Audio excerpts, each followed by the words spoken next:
एक को जेल दूसरे को बेल वाली बात बिना सोचे समझे एक सम्मानित शिक्षक को आप कटघरे में खड़ा कर दिए, जेल पहुंचा दिए। उनको जमानत क्यों नहीं दिया गया? बिहार भर के छात्र आहत है एक झूठ के कारण। ये ठीक नहीं है शिक्षा जगत के लिए। दोस्तों, खान सर और रोशन आनंद सर के विवाद में आज खान सर को जो है अग्रिम जमानत मिल गई, वही रोशन आनंद सर की जमानत याचिका जो है वो खारिज हो गई है। कितना सही हुआ, कितना गलत हुआ, किसको बेल मिलना चाहिए था और किसका बेल खारिज हो जाना कितना गलत था, क्या था नहीं था, हमारे साथ बातचीत करने के लिए नवीन सर है। नवीन सर के बारे में बता दूं, वो शख्स है जो इस कोचिंग इंडस्ट्री के सबसे पुराने लोग हैं और कोचिंग इंडस्ट्री इसके बाद आई पटना में बहुत सारे। तो वही शख्स हमारे साथ मौजूद है बातचीत करने के लिए। सर बहुत शुक्रिया बातचीत करने के लिए। बहुत सर ये बताइए कि अभी खान सर को जो है अग्रिम जमानत मिल गई और रोशन आनंद सर की जो है जमानत याचिका वो खारिज कर दी गई, कैसे देख रहे हैं सर पूरे मामले को? हम थोड़ा सा इससे परे थोड़ा और बैक हम जाना चाहेंगे कि ये मामला आखिर यहाँ तक पहुँचा कैसे और कितना ये जायज है, इस बात को समझना होगा। पहले तो यहाँ से शुरू हम करेंगे कि शिक्षक चाहे कोई भी हो, शिक्षक समाज का आईना होता है और शिक्षक से बच्चे हमेशा आने वाली पीढ़ी कुछ न कुछ संस्कार सीखती है और निश्चित रूप से बच्चों के नज़र में शिक्षक हमेशा आदरणीय होते हैं। और सिर्फ बच्चों के नज़र में ही आदरणीय नहीं होते हैं, बल्कि सामाजिक स्तर पर भी देखा जाए जितना प्रतिष्ठा एक शिक्षक का होता है उतना किसी का नहीं है। तो जब बच्चे आपस में उलझते हैं तो शिक्षक हमेशा बीच बचाव करते हैं या समझाते हैं, अच्छा खराब का पाठ पढ़ाते हैं। जब शिक्षक ही आपस में उलझ जाएंगे तो आप समझिए कि बच्चों के नज़र में उनकी क्या प्रतिष्ठा रह जाएगी। और बच्चे अगर ये बात बोलें कि दोनों शिक्षकों से रिक्वेस्ट करें कि सर आप लोग जो भी बातें हुई है उसको भूल करके छात्र हित में आगे बढ़िए, इन चीज़ों को आप बाहर छोड़िए या इनको दूर करिए, तो कितना खराब ये चीज समझ आता है। तो बात अगर हम करें तो दोनों शिक्षकों के बारे में सबसे पहले मैं बता देना चाहता हूँ, खान सर किसी पहचान के वर्तमान समय में मोहताज नहीं है। लाखों छात्रों को पढ़ाते हैं, स्वाभाविक है कि लाखों छात्रों को पढ़ाते हैं तो हजारों रिजल्ट होना लाजमी है, रिजल्ट उतना होगा ही होगा। और हाल के दिनों में ये सिर्फ बिहार की भी बात नहीं, पूरे देश भर में पढ़ाई के लिए खास करके एक अलग मुकाम बनाए हैं। और रोशन सर की अगर हम बात करें तो कतई किसी भी सूरत में उनकी प्रतिष्ठा बनिस्बत कम नहीं है, बच्चों के नज़र में उनका एक अलग स्थान है। और आफ्टर कोरोना लगातार मेहनत करके, लगातार दिन रात एक करके इतना उन्होंने मेहनत किया है कि मेहनत तो हमेशा रिजल्ट के रूप में दिखती है। और हाल के दिनों में जो भी एग्जाम बिहार पुलिस, बिहार दरोगा का हुआ है, अच्छा खासा रिजल्ट उनसे बाहर आया है, मतलब अच्छा खासा रिजल्ट वहाँ से हुआ है। इसलिए इनके कोचिंग को लोग दरोगा फैक्ट्री के नाम से भी जानते हैं। हाँ, लेकिन माजरा यहाँ पर कहीं ना कहीं हमको लगता है कि दोनों टीचर का ईगो कहीं ना कहीं क्लैश होता हुआ, ईगो का लड़ाई है। निश्चित रूप से वही है कि हमारे यहाँ से इतना रिजल्ट, हमारे यहाँ से इतना रिजल्ट। बात यहीं पर आकर के मूल में कहीं ना कहीं जड़ में यही बात है। एक के यहाँ मान लीजिए दावेदारी किए कि 12,000 हमारे यहाँ से रिजल्ट हुआ, दूसरा दावेदारी हुआ कि 10,000 हमारे यहाँ से रिजल्ट हुआ। अरे भाई, जब सारे 19,000 के या 19,000 समथिंग सीट ही है तो 22,000 रिजल्ट आपके यहाँ से कैसे संभव है? क्योंकि 40% आप देखेंगे कोई भी एग्जाम हो, कम से कम सेल्फ बच्चे अपने बल पर 40% रिजल्ट देते ही देते हैं। बिल्कुल।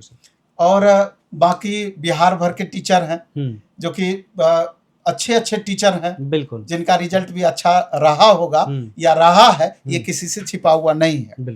तो जब स्थिति ये है तो प्रश्न चिन्ह लगना लाजमी है जी। और बात साधारण सा पोस्टर को लेकर के शुरुआत हुआ, तो अब यहाँ पर गलती दोनों पक्ष का हम बहुत मामले में मानते हैं।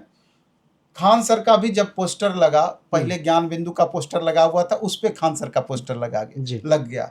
अब आपत्ति ज्ञान बिंदु कोचिंग के स्टाफ की ये रही कि हमारे पोस्टर को हटा करके क्यों पोस्टर लगाया गया। तो इसका बात करने का तरीका भी अलग हो सकता था। एक बार जाकर के अपनी आपत्ति आप व्यक्त करते कि यहाँ पोस्टर आप क्यों लगाए, अपना पोस्टर को हटाइए। तो डायरेक्ट आप देखेंगे कि शायद उस कैंपस का स्टाफ था या जिनको भी पीटा गया, बिल्कुल, जो जिनको पीटा गया उनके बारे में कहा जा रहा है कि वो तो कैंपस के स्टाफ थे, जबकि खान सर उसको अपना स्टाफ बताया। हमको बहुत नॉलेज नहीं है, लेकिन स्टाफ को पीटा गया। फिर रोरेबाजी भी आप देखेंगे, पत्थर वगैरह चला गया, जो कि किसी भी सूरत में अच्छा नहीं था। उसमें स्टाफ भी घायल हुआ। और उसी आक्रोश में कहा जाए कि इतना मतलब अफरा तफरी का माहौल उस समय हो गया कि आनन फानन में खान सर भी बयानबाजी जो उस समय किए कि बिल्कुल 8-10 गोली वाली बात, हम्म जो कि बाद में पता चलता है 8-10 गोली वाली बात इतनी हाईलाइट हुई उस समय बिल्कुल उनके द्वारा जो बोला गया, शायद किस हिसाब से वो बोले, पूरी जानकारी थी नहीं थी, क्या हुआ नहीं हुआ, जब बाद में पता चलता है कि उनके ही स्टाफ के द्वारा गोली चलाया गया तो मामला उस समय उल्टा पड़ गया। तो इस जो इतनी जल्दी हड़बड़ाहट में ये सारी चीजें हुई, तो यहाँ पर सरासर गलती प्रशासन की भी रही कि बहुत बिना सोचे समझे डायरेक्ट रोशन सर की गिरफ्तारी हो गई और उनको जेल भेज दिया गया एक गिरफ्तार झूठ करके। के कारण। अब जो भी मामला कहिए, जो भी परिस्थिति उस समय की रही, लेकिन बिल्कुल भी ये ठीक नहीं हुआ। एक शिक्षक को इस हिसाब से, इस तरीके से जेल में पहुंचा देना, या बिना सोचे समझे उस पर थोड़ा सा मामला जांच का विषय था, थोड़ा जांच होना चाहिए था कि इसका वास्तविकता क्या है। डायरेक्ट आप आक्रोशित होकर के जेल दे दिए और अच्छा, तो जिसकी सर जमानत अभी तक नहीं हो पाई है, ये बिल्कुल ही दुखद है। बिल्कुल सर, निश्चित रूप से जमानत नहीं हो पाई, ये तो बिल्कुल सोचने ही वाली दुखद बात है। है। और जब एक ही तरह का दोनों मतलब परिस्थिति रहा, इनके तरफ से भी उनके तरफ से, तो एक को जेल दूसरे को बेल वाली बात अभी काफ़ी हाईलाइटेड हो रहा है। हम छात्रों से ये कहना चाहेंगे कि जो भी हुआ, हाँ, हालांकि हमको लगता है कि आज जो 20 तारीख तक के लिए शायद खान सर का स्टे लग गया है। अब 20 तारीख तक उनकी गिरफ्तारी नहीं होगी निश्चित रूप से, और आगे हो सकता है, क्योंकि उन्होंने इस चीज़ को पेश किया कि उनके वकील के द्वारा कि सेल्फ डिफेंस में गोली चली है, और शायद इनका, और अच्छे वकील उन्होंने किया तो उसका लाभ मिला। तो कहीं ना कहीं यहाँ पर थोड़ा सा पिछड़ता हुआ ज्ञान बिंदु के वकील पता नहीं अपनी बात को सही तरीके से प्रूफ नहीं कर पाए या रख पाए, तो यहाँ पर थोड़ा सा आहत है, और बिहार भर के छात्र आहत है कि रोशन सर को जेल कतई नहीं होना चाहिए था, और उनको जमानत क्यों नहीं दिया गया, इन बातों को लेकर के खासा आक्रोश है। और आप देखे होंगे कि अभी 3 दिन पहले छात्र कैंडल मार्च भी निकाले, और छात्र कहीं ना कहीं 2 भाग में बढ़ते हुए दिखे, जो कि बिल्कुल भी ये ठीक नहीं है शिक्षा जगत के लिए कि बच्चों के नज़र में हमेशा शिक्षक का सम्मान होना चाहिए, और 2 भाग में निश्चित रूप से उनको नहीं बंटना चाहिए। दोनों टीचर उतने ही सम्मानित शिक्षक हैं।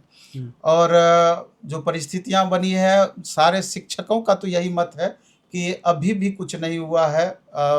न्यायालय अपना हालांकि काम कर रही है, लेकिन दोनों कोचिंग के शिक्षक, खान सर हो या रोशन सर हो, उनसे मेरा आग्रह होगा, रिक्वेस्ट होगा, या दोनों को मैनेजमेंट देखने वाले लोग, जितना जल्दी हो इस मामले को नियंत्रित किया जाए, इस मामले का पटाक्षेप किया जाए, क्योंकि जब भी इस तरह की परिस्थिति बनती है उसमें हानि छात्रों का ही होता है। बिल्कुल सर, लेकिन आपने एक बात कहा था अभी कि जस्ट कि एक जो खान सर ने जो बात कही, तो गोली चलने के तुरंत बाद जो बात कही खान सर ने कि 8-10 राउंड फायरिंग हुई, और ये बात इतना हाइप कर गया कि प्रशासन को इमीडिएट एक्शन लेना पड़ा। तो सर लगता है कि अगर ये चीज़ नहीं बोलते तो इतना रैपिड एक्शन नहीं होता, और जैसे अगर ये बात नहीं बोलते, इतना जो हाइप बना, शायद इतना हाइप नहीं बनता, और शायद उस समय रोशन सर की गिरफ्तारी नहीं होती। इतना हड़बड़ाहट में सारा कुछ हुआ, नेशनल मीडिया, लोकल मीडिया, इतना सब जगह ये चलने लगा वीडियोज वगैरह, कि प्रशासन भी लगता है कि एकदम हड़बड़ाहट में तुरंत गिरफ्तारी ही कर दी, जबकि उनको पहले जांच करना चाहिए था। ये जांच का विषय था, तब जाके गिरफ्तारी होनी चाहिए थी जी। तो लगता है सर कि यहाँ पर जो है, क्या गलती सर किसकी देख रहे हैं? गलती आप डायरेक्ट किसको ठहराएंगे? क्या बिहार के प्रशासन का गलती है? ये दोनों तो गलती किए ही, इसमें किसी को आप दोनों गलती किए हैं, दोनों का गलती हुआ ना एक तरीके से। इनके तरफ से पत्थरबाजी चला, उनके तरफ से गोली चला। अब इसको आप किस तराजू पर तोलते हैं, किनका ज्यादा या किनका कम, ये अलग बात है, लेकिन गलती निश्चित रूप से दोनों तरफ से हुई है। लेकिन प्रशासन के तरफ से सबसे बड़ी गलती हुई कि बिना सोचे समझे एक सम्मानित शिक्षक को आप कटघरे में खड़ा कर दिए, जेल पहुंचा दिए। ये कतई उचित नहीं है, ये नहीं होना चाहिए था। इसको लेकर के बिहार के छात्रों का रोष हमेशा बिहार सरकार पर बना रहेगा। बिल्कुल सर, जमानत नहीं हुआ है और इसके चक्कर में छात्र पीस रहे हैं, निश्चित रूप से पीस रहे हैं। आप अगले महीने देखिए कि लगातार एग्जाम ही एग्जाम। बिल्कुल, अभी जो भी छात्रों को हम देखते हैं, हालांकि आज से थोड़ा सा मामला थोड़ा सा कम होता हुआ दिख रहा है, हमेशा रील यूट्यूब पर खाली यही मैटर लगातार चल रहा है। हालांकि पढ़ाई तो दोनों जगह लगता है कि चल ही रहा है, एक दिन शायद बंद हुआ था, उसके बाद क्लासेस चल लेकिन रही फिर है। भी लेकिन रोशन सर से पढ़ने वाले जो छात्र थे, अभी तो ये भी पता नहीं है कि अब जमानत इनका कब होगा। बिल्कुल। तो स्वाभाविक तौर पर बच्चे तो लगातार परेशान हैं। बहुत बड़ी हानि छात्रों को इससे हुई है। बहुत शुक्रिया सर बातचीत करने के लिए। जी धन्यवाद।